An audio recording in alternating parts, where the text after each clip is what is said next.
top of your top. Dry grace. Woo.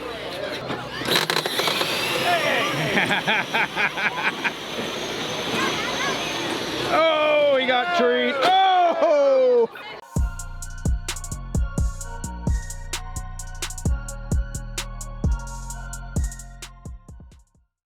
Little secret, we got a brodozer of the shop. We just hired him in May, and the first part of his brodozing showed up today. 2-footers. Junk. What can I tell you? Just kidding. This is Robbie Rose's 2006 automatic truck. He's got 250% injectors, dual fuelers, and a 476 96 10. We had the truck on the dyno, I believe it was back in June, and made a few pulls on it, and it hurt the turbo. So now he's back on the dyno, and we're gonna see what kind of power we can make.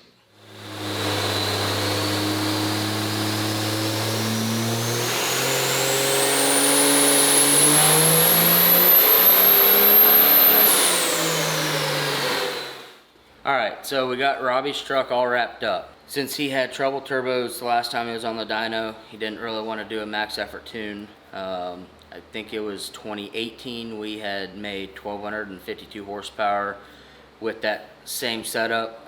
He had a 476 87 10, I believe, when it made 1250. And now he went with a 96 10. So a little bigger exhaust housing. Should be able to make a little bit more, but he didn't want to take the chance of hurting the turbo. So on tune 4 we made 1122 is what we made on tune 4, and he was happy with that. I left a max effort tune in it. If he ever wants to use it, he can. And then he also wanted 770 tunes. So tunes 1 and 2, tune 1 made 777 horsepower, and tune 2 made 800 horsepower. The truck weighs 7,300 pounds, so hopefully that gets him really close in that range to be able to run that index. So he's happy with the numbers that it made. Hopefully we'll see him out at a few of the ODSS races. So I'll get him off the dyno and send him on the way.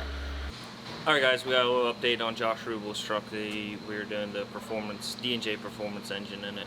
I am just at the point where we're ready to set it back together this week, or set it back in today. I need to clean the engine bay, and I have the engine fully dressed now, ready to go in. So once I clean it up a little bit, it'll set it in, and then the party starts. So I'll get to hopefully have this thing running here shortly.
Watch oil pressure.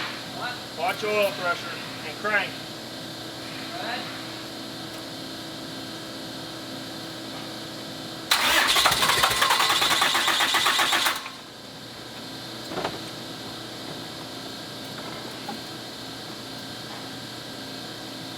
This thing's shaking a lot more than I thought it would. Okay, go for it.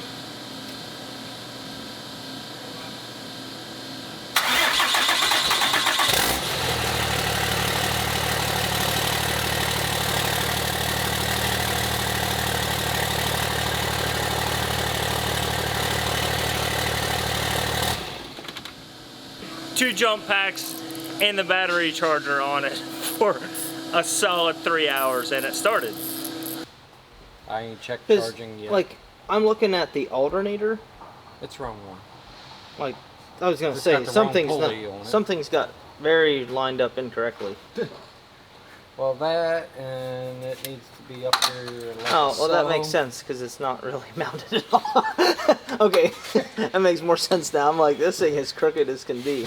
It's not hooked up because it ain't got the right pulley on it. Hey guys, so today we have Sean Belleville's first gen in here. It's been here for a while now. Josh has done some work on it, and we're doing a set of compounds on it, all new intercooler piping, put a second gen radiator in it, now putting probably a second gen intercooler in it, all new piping, just a bunch of random stuff. So we're just trying to tidy up a bunch of loose ends, so we'll let you know how it goes. We just got a batch of parts back from Zinc Coating. A couple different things that we make here. These are the solenoid brackets for the valve bodies. These hold the governor pressure solenoid and the transducer in. We found a need for those sometimes when we're converting an older valve body that doesn't have the bracket for the transducer, and then also sometimes when we get some valve bodies in that have the GM conversion on it, we revert back to kind of what we know to use. So we were having a hard time sourcing these, so we decided making our own. So we do have these for sale. I believe they're about 35 bucks a piece. So these are the shock mount brackets for our adjustable shock mounts for like a coilover style shock. So there's lefts and rights, and these clamp together on either side of our axle tabs that go on that. Then you've got a good bit of adjustment in that. So those kits I think we sell for $100 a piece. And then we also got a bunch of pieces for our static TV lever setup. So we've got the lever and we've got the mount bracket. This is what it looks like once it's all assembled. This one's obviously not zinc coated, but we use those. You can use those in a full manual valve body situation to where you can have some external adjustment on your line pressure.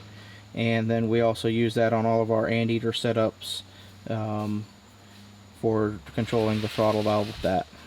Those are also for sale. I believe we get $50 for one of those setups.